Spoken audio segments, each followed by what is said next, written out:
কাল হাওয়াফিস পুরসাহারা তোদিন তরকে সুন্নাত চুকারের শয়তানি। একটা মানুষ হাওয়ার উপর দিয়ে উড়ে যায়, পানির উপর দিয়ে চটচট করে হাইতে চলে যায়। ওর ভিতরে যদি সুন্নাত না থাকে, ও আল্লাহর ওলি তো দূরের কথা, ও একটা শয়তানের সাগরে। কিসের সাগরে? কিসের সাগরে? শোনেন, এখানে কিন্তু ব্যতিক্রম একটা কথা বলে যায়। এই আব্দুল কুদ্দুস গঙ্গোহী রহমাতুল্লাহি আলাইহি, তার জমানার ভিতরে এক হিন্দু সাধক ছিল।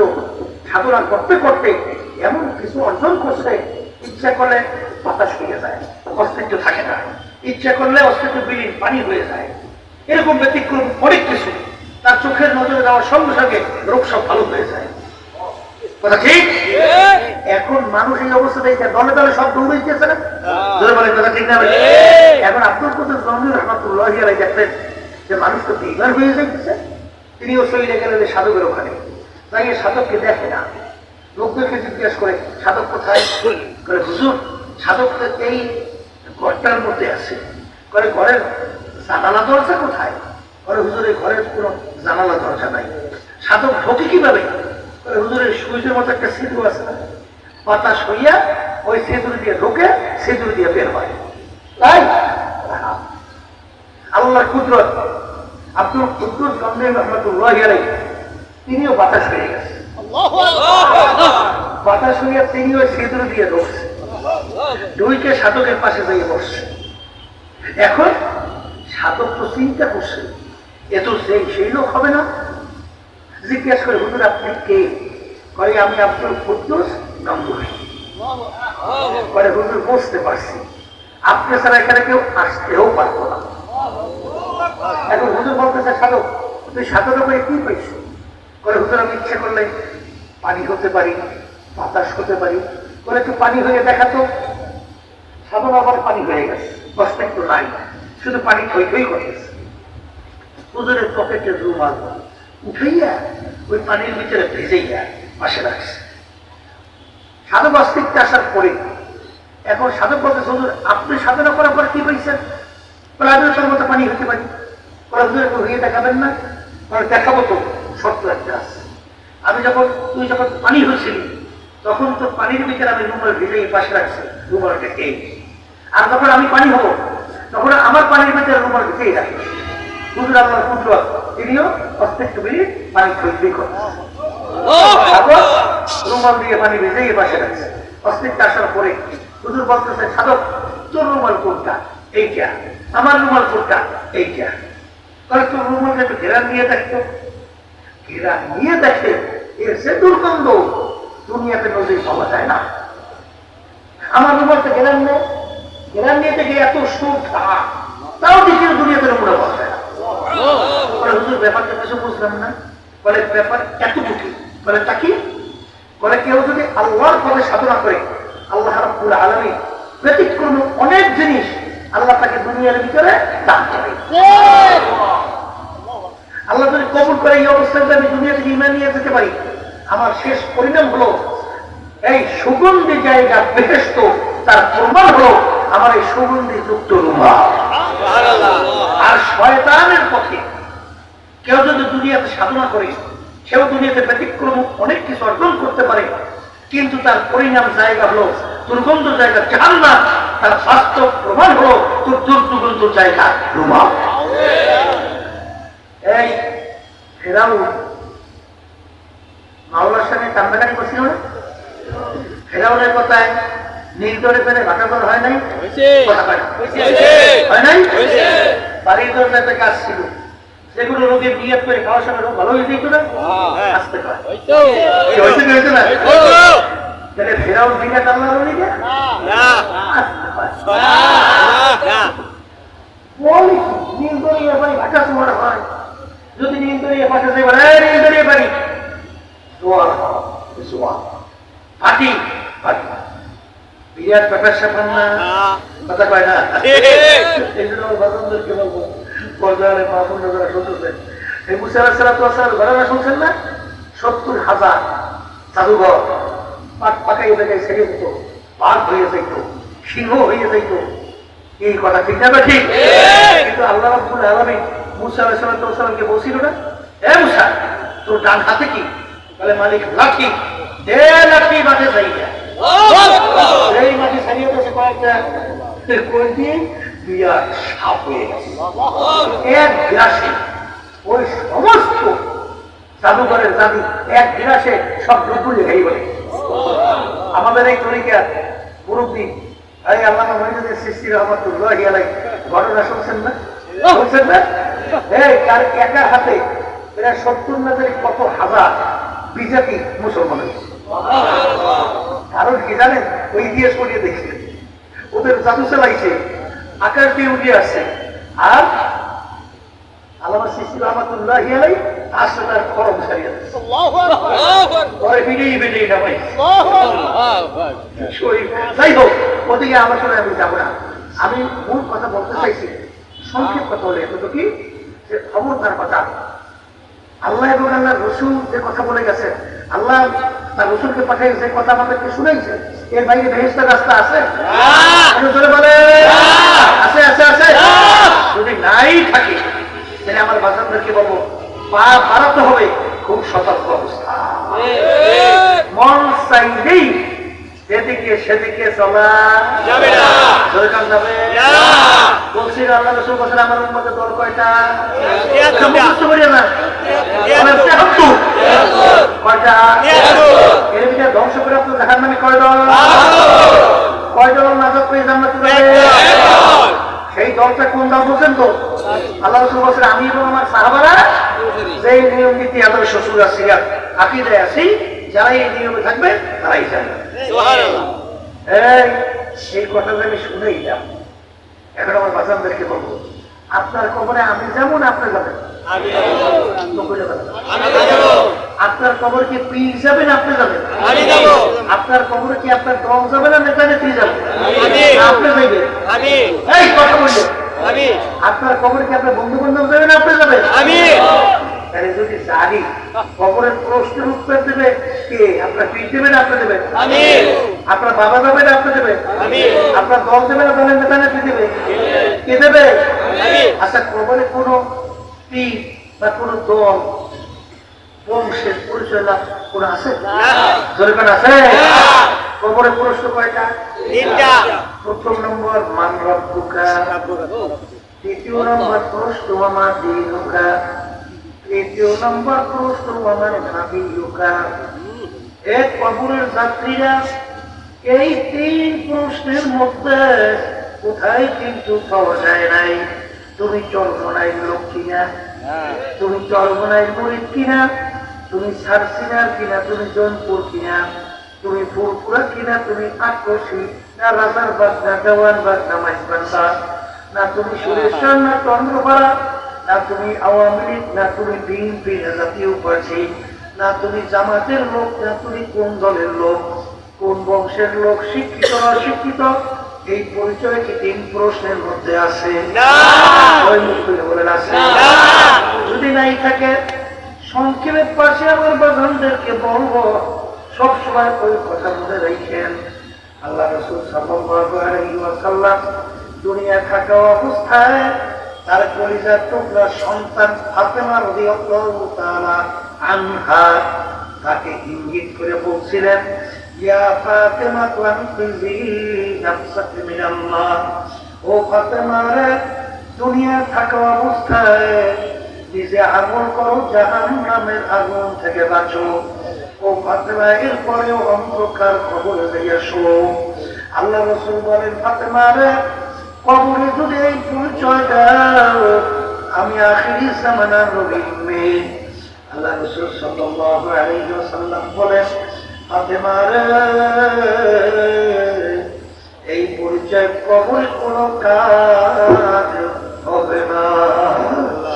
এক কবরের যাত্রীরা আল্লাহ রাসূল সাল্লাল্লাহু আলাইহি ওয়াসাল্লাম যদি তার মেয়ে কলিজার টুকরা সন্তান ফাতেমা রাদিয়াল্লাহু তাআলা আনহা তার ব্যাপারে যদি এই কথা বলতে পারে, এখন নিজেকে প্রশ্ন করেন, নিজেই কথা নিয়ে চিন্তা করেন, মুরাকাবা করেন, তারপর দুনিয়া থেকে বিদায় নিয়ে কবরে রওনা করেন। কারণ বাজার দুনিয়ার যে কোনো কাজে 5 বার যদি কেউ ঠকেন, আবার ওই কাজের ভিতরে চেষ্টা করলে জিতবার আশা করা যায়। কিন্তু কবরের যাত্রীরা একবার যদি কেউ খোদা না খাস্তা কবরে যাইয়া কেউ ঠইয়া বসরে বাবা, আর দ্বিতীয়বার দুনিয়াতে এসে আপিল করিয়া জিতবার কিন্তু আর আশা নাই। এ দুনিয়ার পাগল আমার বাবারা, ফাতেমা রাদিয়াল্লাহু তাআলা আনহা ইন্তেকালের পরে, দাফন করার পরে আবু যর গিফারী রাদিয়াল্লাহু তাআলা আনহু কবরকে লক্ষ্য করে বলতেছিলেন, হে কবরের মাটি, সাবধান, বেয়াদবি করিও না। তোমার গর্বে কাকে রাখছি জানো? হাসান হুসাইনের আম্মাকে তোমার গর্বে রাখলাম। আলী রাদিয়াল্লাহু তাআলা আনহু তার স্ত্রীকে তোমার গর্বে রাখলাম। সরদারে দো জাহান মুহাম্মদুর রাসূলুল্লাহ সাল্লাল্লাহু আলাইহি ওয়াসাল্লাম তার কলিজার টুকরা সন্তান ফাতেমাকে তোমার গর্বে রাখলাম। এই কবরবাসী সাবধান, বেয়াদবি করিও না। আমার মালিকের হুকুমে কবরের মাটির জবান খুলে গেল। কবরের মাটি আপনার আমার মতো কথা বলে। কবরের মাটিটা দিয়া বলে, ও আবু যর গিফারী, আমার কাছে কার মেয়ে, কার মা, কার স্ত্রী, কোন বংশের, এই পরিচয় আমার কাছে কোনো কাজ হবে না। সে ভালো আমল নিয়ে আমার কাছে আসবে, সেই একমাত্র ভালো ব্যবহার পাবে। আর খারাপ আমল নিয়ে যদি আমার গর্বে আসে, আমি কবরের মাটি 2 পাশ থেকে এমন ভাবে চাপ মারবো, এক পাগল মাটি অন্য পাগলের ভিতরে মিশিয়ে দেব। আমার কাছে কোনো খাতির হবে না। এখন আমার বাজানদেরকে বলবো, পর্দাদেরকে বলবো, মামলা কিন্তু 2 প্রকার। একটা হলো দুনিয়ার মামলা, আর একটা হলো আখিরাতের মামলা। বাজান দুনিয়ার মামলার মধ্যে মানুষ যদি ম্যাজিস্ট্রেট কোর্টে ঠকে, আবার আপিল করার সুযোগ বাজান জজ কোর্ট, সেখানে ঠকলে হাইকোর্ট, সেখানে ঠকলে সুপ্রিম কোর্ট, সিঙ্গেল বেঞ্চ, সেখানে ঠকলে সুপ্রিম কোর্ট করবেন, সেখানে ঠকলে প্রেসিডেন্ট কোর্ট, সেখানে ঠকলে আন্তর্জাতিক কোর্ট। এরকম ধাপ বাই ধাপ অনেক মামলার কিন্তু আপিলের সুযোগ আছে। দুনিয়ার মামলায় যদি কেউ পড়ে, সেই মামলা থেকে বাঁচার জন্য উকিলের কাছে দৌড়ায়। বাঁচার তারপরেও কিন্তু দেখা যায় যে উকিলের কাছে যাইয়া, মামলা চালাইতে যাইয়া অনেক সময় টাকা জমি বিক্রি করে। দুনিয়ার মামলায় যদি ঠকে, অনেক সময় জেল হয়, অনেক সময় রাত্রিদিন ঘুম হয় না, চেহারা বিবর্ণ হইয়া যায়। যদি জিজ্ঞাসা করে, ভাই আপনার চেহারা এরকম কেন বিবর্ণ, আপনার চেহারা এরকম কেন কালো? বলে, ভাই শোনেন না, মামলায় পড়ছি। বলে, তাতে কি হয়েছে? বলে, জেল হওয়ার সম্ভাবনা আছে। বলে, তাতে কি হবে? জেলে তো খাইতেও দেয়, শুইতেও দেয়। বলে, তাইলে কি অসুবিধা? এমনকি বর্তমানে ফ্যানের বাতাস উপরে ঘোরে, সমস্যা কি? বলে, ভাই সব ঠিক আছে, কিন্তু স্বাধীনভাবে চলা যায় না। এ দুনিয়ার পাগল আমার বাবারা, আজকে দুনিয়া সাধারণ জেলখানার মধ্যে বাজান জেল হইতেও পারে, চিন্তায় ঘুম নষ্ট হয়ে যায়। কিন্তু হে আখিরাতের জেলখানা সেমাইরা, আজকে দুনিয়া থাকা অবস্থায় ওই জেলখানার চিন্তা কইরা, তোমার তো একদিন পশবল নাই, বড় দেখা হয় নাই। আমার মালিক বলে, দুনিয়ার ভিতরে এমন কিছু আমার বান্দা বান্দিরা আছে,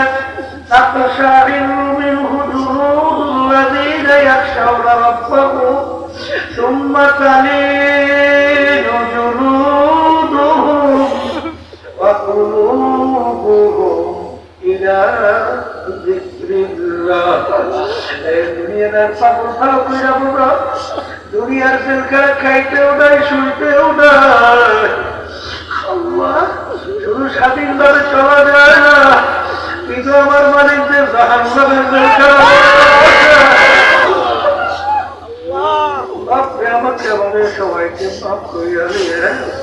এ দুনিয়াটার পাগল ভালো করে বলো, তারপর মাওলার কবরে যাও। এ আল্লাহর বান্দা পর্দারে বাবুরা, কোন দুনিয়ার পিছনে পড়ছ? দুনিয়া সম্পর্কে মাঝে মাঝে একটু মোরাকাবা করো। এক আল্লাহর ওলি তোমাকে আমাকে স্মরণ করে দেওয়ার জন্য বলছেন, হাবিব বলছে তো দুনিয়া খবর দুনিয়া কি নুমাইশ নজর এ দুনিয়ার পাগল আমার বাবারা, যারা দুনিয়ার পাগল হয়েছেন, দুনিয়া সম্পর্কে একটু মাঝে মাঝে চক্ষু বন্ধ করে নিরিবিলি মোরাকাবা করো। বাজার দুনিয়া কিন্তু শান্তির জায়গা না, কেউ কোনদিন পায় নাই, কেউ কোনদিন পাবে না। দুনিয়া কিন্তু অশান্তির জায়গা, আর দুনিয়া দারুল মেহনে বালা বালা মুসিবতের জায়গা, কষ্ট ক্লেশের জায়গা। বাজার আমরা খাওয়া দাওয়া করে আরামের জন্য অনেক সময় দেখবা খাওয়া দাওয়া করলে ঘাম সুইটা যায়, ঘাম বের হয় অশান্তির কারণে। খাইলাম শান্তির জন্য, সেখানেও কিন্তু অশান্তি। মানুষ ঘুমায় আরামের জন্য, কিন্তু যখন ঘুম থেকে ওঠে দেখেই সাইড ব্যথা হয়ে গেল, শরীর ম্যাজমাজ করে, ভালো লাগে না, মেজাজ অনেক সময় খারাপ থাকে। ঘুমাইলাম শান্তির জন্য, সেখানেও কিন্তু অশান্তি। কিন্তু আমার বাগানদেরকে বলবো, যদি শান্তি চাও আমার মালিকের কাছে ফিরদাউস বেহেশতের শান্তি চাও। কারণ যে শান্তির ভিতরে শুধু শান্তি আর শান্তির বলতে আর কিছু নাই। এই যে আমার ভাইদেরকে বলবো, পর্দারে মা বোনদেরকে বলবো, আমি আপনাদের সামনে প্রথম কোরআন কারীম থেকে আয়াত শরীফ তেলাওয়াত করছিলাম। আয়াতের ভিতরে আমার মালিক বলেন, আমি যত মাখলুকাত সৃষ্টি করছি এর ভিতরে সর্বশ্রেষ্ঠ সম্মানিত করে আমি মানুষকে সৃষ্টি করছি। সবাই বলি সুবহানাল্লাহ। আল্লাহর বান্দারা, পর্দারে মা বোনেরা, ওয়ালাকাদ কাররামনা বানি আদম, মানুষ ফেরেশতার চেয়েও সম্মানিত। ফেরেশতা যেই জায়গায় যাইতে পারে না, মানুষ মুহূর্তের ভিতরে সেই জায়গায় পৌঁছে যায়। হযরত মুসা আলাইহিস সালাম রওনা করছেন। আল্লামা রুহুল রহমাতুল্লাহি আলাইহি মসনবী শরীফের কিতাবের ভিতরে ঘটনা আছে। মুসা আলাইহিস সালাম রওনা করলেন, দেখেন গাছের গোড়ায় বসে এক রাখাল বসে বসে বলতেছে, আমার মালিক তোমাকে যদি আমি পাই, বিভিন্ন কায়দায় কায়দায় কথা বলতে, তোমাকে আমি খাওয়াইয়া দিতাম, চুল আশ্রয় দিতাম, করতাম। নবীর কানে যখন বসলো, নবী ধমক দিয়া বলে, হে বোকা, হে বোকা, তুই কেন শিরক করলি? আমার মালিক কি তোর আমার মতো খায় নাকি? আমার মালিক কি তোর আমার মতো সাইকেল সুরাত নাকি? তুই কেন আমাদের সঙ্গে এরকম সুরাতে তুই কেন এরকম সাদৃশ্য করলি? ওই রাখালের খেয়াল ভেঙে গেল। রাখাল পাগলের মধ্যে উঠে জঙ্গলে দৌড় মারলো। ওদিকে রাখাল জঙ্গলে দৌড়ায়, আল্লাহ রাব্বুল আলামিন তার নবীর কাছে ওহী পাঠায়। ওহী আমার জয় মুসা বান্দা মারা চেরা কর আল্লাহ রাব্বুল আলামিন, হে জামানার নবী মুসা, তোমাকে আমি দুনিয়াতে পাঠাইলাম আমার পথ ভোলা বান্দা বান্দীদেরকে আমার সঙ্গে জড়াইয়া দেওয়ার জন্য। আমার সঙ্গে জোড়ানো বান্দাকে আমার থেকে কেন পৃথক করল? শোনার পরে নবী চিন্তা করলেন, ব্যাপার কি? এই রাখালের সঙ্গে আমার মালিকের এত গভীর কি সম্পর্ক? আল্লাহ নবী তালাশ করে, রাখাল কোথায়? দেখে জঙ্গলের ভিতরে রাখাল চিল্লায় আল্লাহ আল্লাহ করে ডাকে। নবী ডাকতে বলে, রাখাল, এই কথা তুই বলছিস, ওই কথাগুলো মালিক বড় পছন্দ করছে, আবার একটু বল। রাখাল বলে, হে আমার নবী, ওই কথাগুলো যদি এখন আমি বলি আসলে আমি মুশরিক হইয়া যাব। কিন্তু আমার নবী, যখন আপনি আমাকে বাধা দিয়েছেন, তখন আমি মানুষের সাদরা মুস্তাহাবা মুস্তাহাবা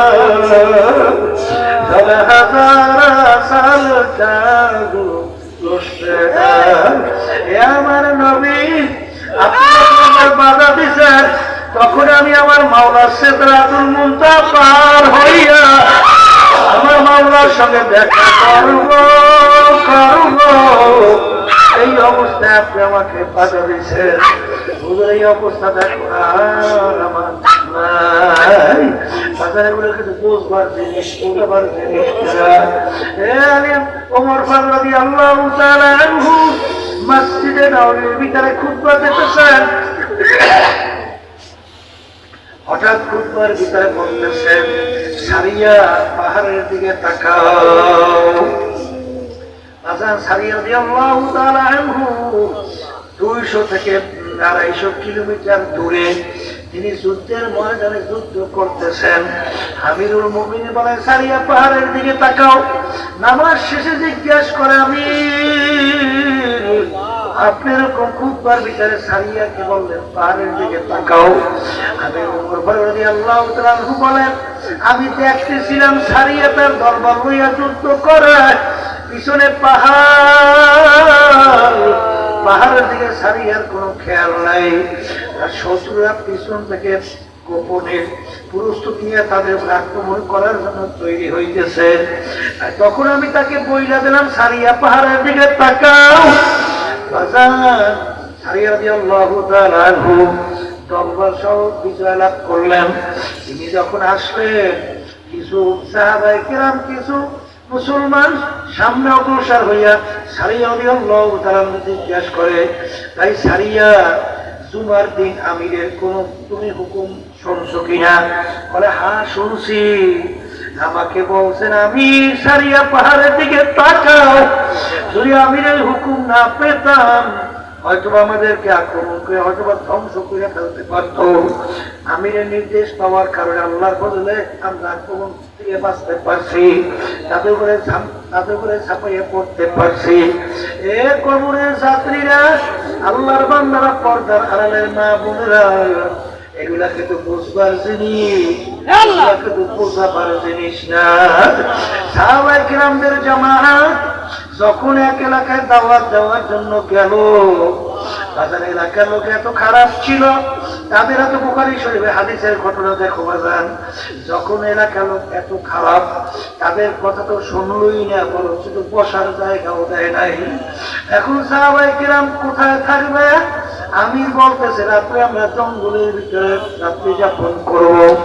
যখন জঙ্গলের ভিতরে ঢুকলে তখন ওই এলাকার লোকেরা বলে, আগে শুনছি মুসলমান পাগলের দল, আসলেই তো পাগল। কারণ এই জঙ্গলের ভিতরে হিংস্র জানোয়ার, ওরা যখন ঢুকবে ওদেরকে সব খাইয়া সাফ করে ফেলবে। বাজান পড়িয়া দেখো হাদিসের ঘটনা। সাহাবায়ে কেরাম যখন জঙ্গলের ভিতরে ঢুকলেন, ঢুইকে দলের আমির জংলা পশু পাখিকে লক্ষ্য করিয়া বক্তব্য দিতেছে, এই জংলা পশু পাখিরা,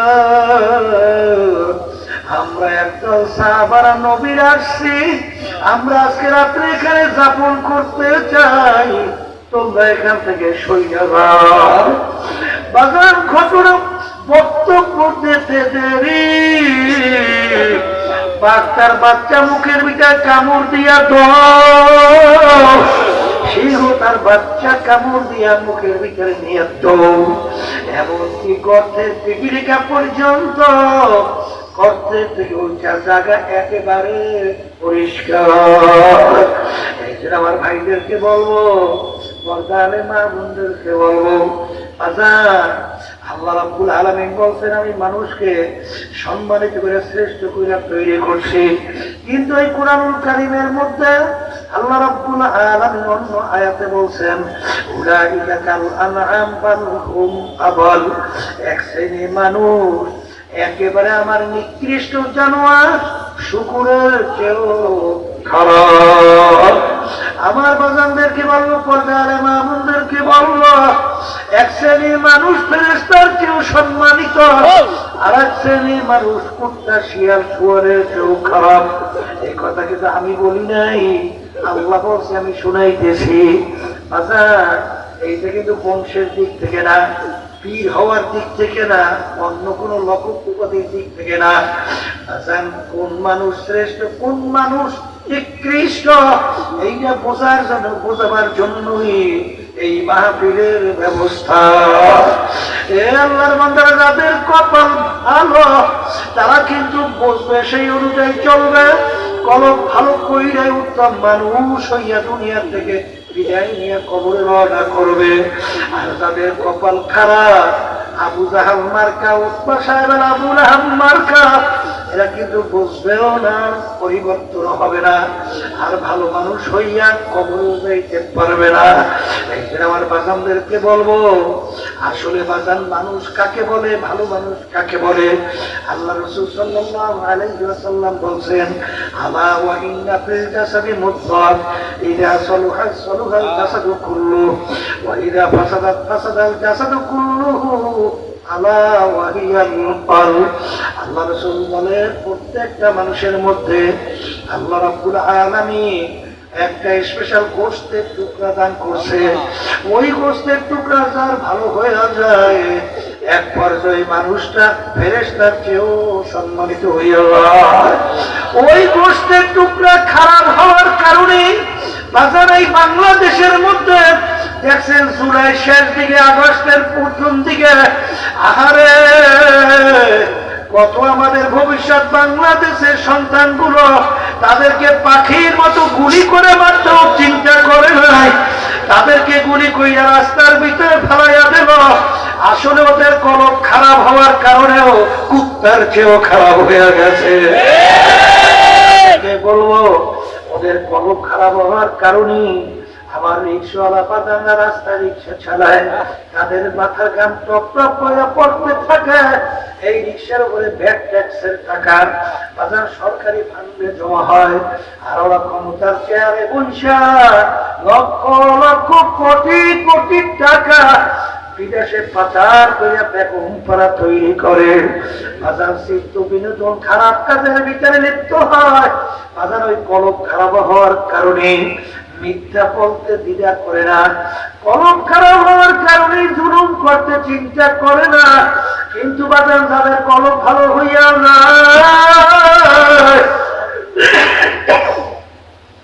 ইতিহাস পড়লে দেখবেন আল্লাহ রাসূল সাল্লাল্লাহু আলাইহি ওয়াসাল্লাম এক সাহাবীর উপরে পিঠের উপরে একটা আঘাত করলেন। এখন আল্লাহ রাসূল বলেন, তোমাকে তো আমাকে আঘাত করছি, এখন তুমি প্রতিশোধ আমার নেও। এখন সাহাবী বলে, আল্লাহ রাসূল, আমি তো আপনার প্রতিশোধ নেব, কিন্তু আপনি যখন আমার পিঠের উপরে আঘাত করছিলেন তখন আমার শরীরে কোনো পোশাক ছিল না, আপনার শরীরে তো পোশাক দেখা যায়, আপনি পোশাক খুলে তাহলে কেমনি আঘাত করব? আমিরুল মুমিনিন, আল্লাহু আকবার, আল্লাহু আকবার, সরদারে দো জাহান মুহাম্মদ রাসূলুল্লাহ সাল্লাল্লাহু আলাইহি ওয়াসাল্লাম যখন পিঠের কামিজ পোশাক উঠাইলেন, খদ্ম নবুয়তির সিয়ার মোহরের উপরে আমি একটা চুমা দিয়া লাগা বলে,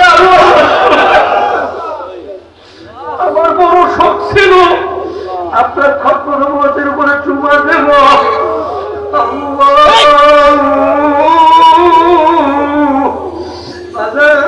সাহাবায়ে ইতিহাস করে দেখো, তারপর দুনিয়া থেকে বিদায় নিয়ে কবরে রওনা করো। কারণ বাজার তারাও ছিল মানুষ, আর এই জালেমরা মানুষ হত্যা করে, গুম করে, খুন করে, এগুলা তো মানুষ না, এগুলা মানুষের সুরাতে কুত্তার চেয়েও খারাপ। বাজারের কারণ কি? কারণ হলো কলম নষ্ট হওয়ার কারণে। যার কলম ভালো হইয়া যায় সেই মানুষ কোনোদিন অবিচার করতে পারে না, কোনদিন মানুষের মাল লুট করতে পারে না, সে কোনদিন মানুষের উপরে জুলুম করতে পারে না। হত্যা তো দূরের কথা, কথা দিয়ে কষ্ট দিতে পারে না। এই জন্য আমার বাচ্চাদেরকে বলবো, যদি ভালো মানুষ দুনিয়াতে হইতে চাও, আখিরাতে মুক্তি পেতে চাও, ওই কলম নামক গোশতের টুকরা ভালো করে কবরে যাওয়া লাগবে।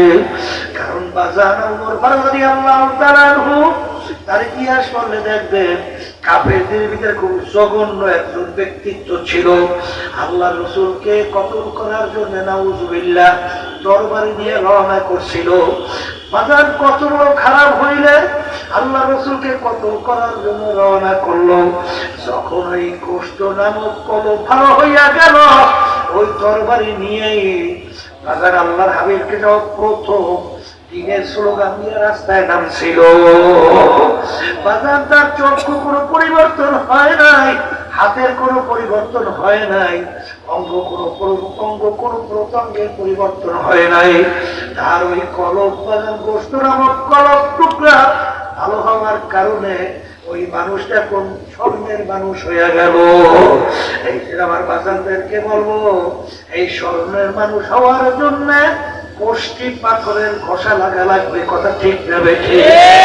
সেটা আল্লাহ বলছে কুমা সাদিকিন, তোমরা সাদিকিন বান্দাদের সঙ্গী হও। কারণ বাজার সাদিকিন বান্দাদের সঙ্গী হইলে আল্লাহর ফজল করবে, তুমি একজন সাদিকিন হইতে পারবা। জাকিরিনের সঙ্গী হইয়া যাও, আল্লাহর ফজলে করবে, তুমি একজন জাকিরিন হইতে পারবা। তুমি বাজার নামাজীর সঙ্গী হইয়া যাও, আল্লাহর ফজলে তুমি একজন নামাজী হইতে পারবা। একজন সচ্চরিত্রের লোকের সঙ্গী হইয়া যাও, তুমি একজন সচ্চরিত্রবান হইয়া যাইতে পারবা। এই জন্য কিতাবের ভিতরে আসছে যে বাজার খারাপ লোকদের সঙ্গে দুস্তি তৈরি না কইরা, বন্ধুত্ব না কইরা, গর্তের ভিতর থেকে একটা বিষাক্ত সাপের সঙ্গে বন্ধুত্ব করো। কারণ বিষাক্ত সাপ যদি তোমাকে সবল দেয়, তোমার যদি হায়াত না থাকে, ঈমান যদি থাকে, এই অবস্থায় যদি দুনিয়া থেকে বিদায় হয়ে যাও, শহীদ দরজা পাইয়া বিনা হিসাবে বেহেশতে যাবা। আর যদি খোদা না খাস্তা চরিত্র খারাপ এই বন্ধু যদি তোমাকে ধ্বংসন করে, অনেক সময় ঈমান হারা হইয়া দুনিয়া থেকে বিদায় নিয়ে কবরে চইলা যাবা, আর চিরতরে জাহান্নামী হইয়া যাবা। এই জন্য আমার বাজানদেরকে বলো, পর্দারে মা বোনদেরকে বলো, মনে করছেন আমরা কিছু বুঝি না, বুঝে শুনে যদি টুপি মাথায় রাখছি, দাড়ি রাখছি, লম্বা জামা গায়ে দিছি, আল্লাহর ফজলে 5 ওয়াক্ত নামাজ আল্লাহর ফজলে জামা সহকারে পড়ি, হারাম হালাল তো বিসমিল্লাহ খাই চলি, কারণ চিন্তা ভাবনা কইরা দেখছি বাজান দুনিয়া কিন্তু ক্ষণস্থায়ী, আর আখিরাত কিন্তু স্থায়ী। আজকে একটু পেটে ব্যথা করলে সহ্য করা যায় না, একটু মাথার ভিতরে ব্যথা করলে সহ্য করা যায় না, একটা পিঠে আন্দোলনে সহ্য করা যায় না। দুনিয়ার একটু সাধারণ আগুনে আঙ্গুল রাখলে 1 মিনিট আঙ্গুল রাখা যায় না, সহ্য করা যায় না। আল্লাহ রাসূল বলে দুনিয়ার আগুনের চেয়ে 70 গুণ তেজের আগুন জাহান্নামের আগুন। ওই আগুনের ভিতরে কি আপনি জ্বলবা? চিন্তা ভাবনা করে তারপর আমরা কবরে রওনা করব। আল্লাহ রাব্বুল আলামিন জাহান্নামের আগুন সম্পর্কে বলছেন, নারুল্লাহিল মুকাদাতুল্লাতী তাত্তালিউ আলাল আফইদা। জাহান্নামের আগুন এমন তেজের হবে, শরীরের যে কোনো জায়গা লাগার সঙ্গে সঙ্গে ওই আগুন যাইয়া কলিজা পর্যন্ত পৌঁছে যাবে। আল্লাহ আপনি আমাকে আমাদের সবাইকে মাফ কইরা দিয়ে, এই কবরের যাত্রীরা এরপরে যদি মন না বোঝে, বাংলাদেশে কত ঘটনা মাঝে মাঝে আমার মালিক দেখায়। কয়েক মাস আগে এই গত সফরে আমি কুড়িগ্রামের একটা থানা রৌমারি থেকে আসছি। ওই জেলার ভিতরে চরমনের একজন মুজাহিদ ছিল, অনেকে তাকে ঘুঘু মুন্সি করে রাখতো, আসলে তার নাম ছিল বশিরউদ্দিন মুন্সি। ঘুঘু মুন্সি কেন বলতো? রাস্তা দিয়ে হাঁটতে এমন ভাবে আমার মাওলার জিকির করতো, মনে যেন ঘুঘু বলতে বলতে হয়। তিনি দুনিয়া থেকে বিদায় নিয়ে কবরে যাওয়ার পরে 32 বছর পরে নদীর ভাঙ্গনে যখন তার কবর ভাইয়া গেল, কাপড়ের কাপড় সহ লাশ তাজা বের হয়ে আসছে। অনেক জাতীয় পত্রিকায় ছবি সহ দিয়ে দিছিল। কে কে দেখছেন আপনারাই দেখান তো, কত মানুষ দেখছে। 32 বছর পরে কাপড়ের কাপড়টারও কিছু হয় না। মার্কিন একটা কাপড় মাটির সঙ্গে লাগিয়ে রয়েছে, 32 বছর পর্যন্ত কাপড়েরও কিছু হয় নাই। এ দুনিয়াদার পাগলেরা, দুনিয়া কোন যুক্তি আছে যে কাপড়টারও কিছু হয় নাই? এখন উঠাইয়া নিয়ে কয়েক বছর আগে আব্বাজান রহমাতুল্লাহ আলাইহি তার নামের মাদ্রাসা ফজলুল উলুম, সেই ফজলুল উলুমের সামনে নতুন ভাবে দাফন করছে। আমি কয়েক মাস আগে সেই কবর জিয়ারত করি আসি। যত ঘটনা আমার মালিক কাপড়ের কাপড় সব কবরে লাশ দেখায়। ইন্দার পর হেজগার আল্লাহ ওয়ালা ছাড়া কিছু দেখা যায় না। দুজন সাহাবা কিরামদের লাশ মুবারক ইরাকের দাজলা নদীর কিনারে পাওয়া গেছিল 1400 বছর পরে। তাদের চোখ ছিল খোলা, এত তেজ তাকারের সঙ্গে সঙ্গে অনেক সময় অনেক মানুষ বেহুশ হয়ে পড়ে যাইত।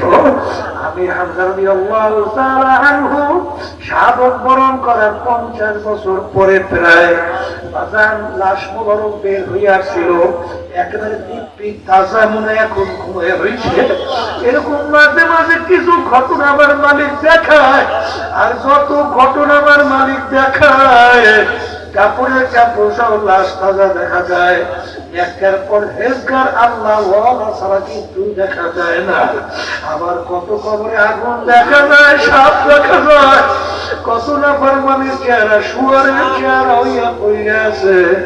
যত দুর্ঘটনা মাঝে মাঝে কবরে দেখা যায়, বাংলাদেশে অনেক ঘটনা আমরা জানি না। যত দুর্ঘটনা মাঝে মাঝে কবরে দেখা যায়, বাজান হারামখোর, ঘুষখোর, সুদখোর, বেনুমাজি, সালেম, খুনি, সুদখোর সারা কিন্তু দেখা যায় না। এই দিন আমার ভাইদেরকে বলবো, পর্দারে মা বোনদেরকে বলবো, এরপরে আমার আব্বাজান বলতে বাজান ধইয়া নাও, নাউজুবিল্লাহ, পাগল কিছু হয় নাই, তুমিও বাঁচলা আমিও বাঁচলাম। কিন্তু যদি হইয়া বসে তাহলে তোমার বা উপায় কি?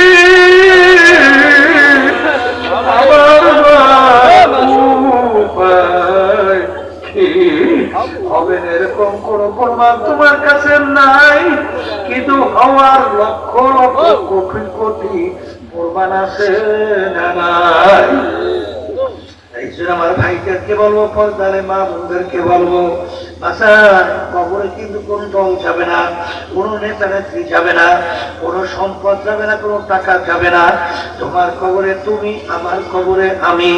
তোমার কবরে প্রশ্নের উত্তর তুমি, আমার কবরে প্রশ্নের উত্তর আমি।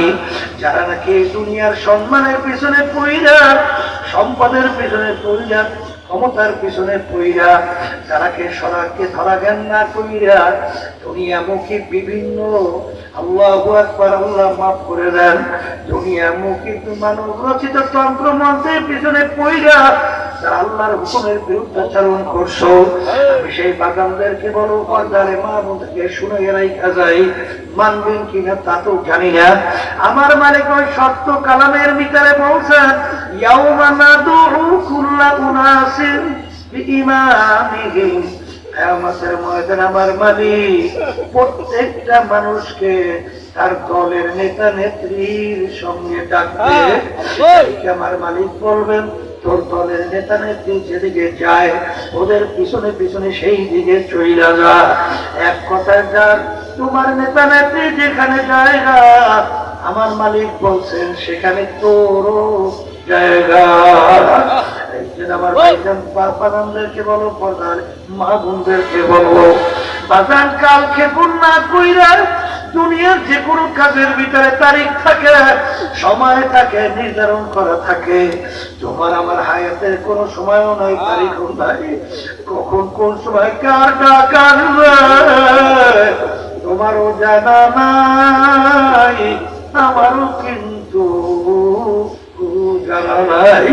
এই জন্য আমার ভাইদেরকে বলবো, বাজান 72 দল ধ্বংসপ্রাপ্ত একদম নাজাত পেয়ে জান্নাতি, মা আনা আলাইহি ওয়া আসহাবি। এইভাবে নিজের জীবনকে গঠন করো, মালিকের কাছে সাহায্য চাও, আর মালিকের কাছে যদি চাওয়ার মতো চাইতে পারো, আমার মালিক তোমার আমার জন্য সোজা রাস্তা পরিষ্কার কইরা দিবেন। আল্লাহুম্মা আমিন। এই ঘরের মেয়ে লোকের হাত উঠাও, তোমার কথা মনে করো, চোখের পানি ভালো দরবারে কান্দ,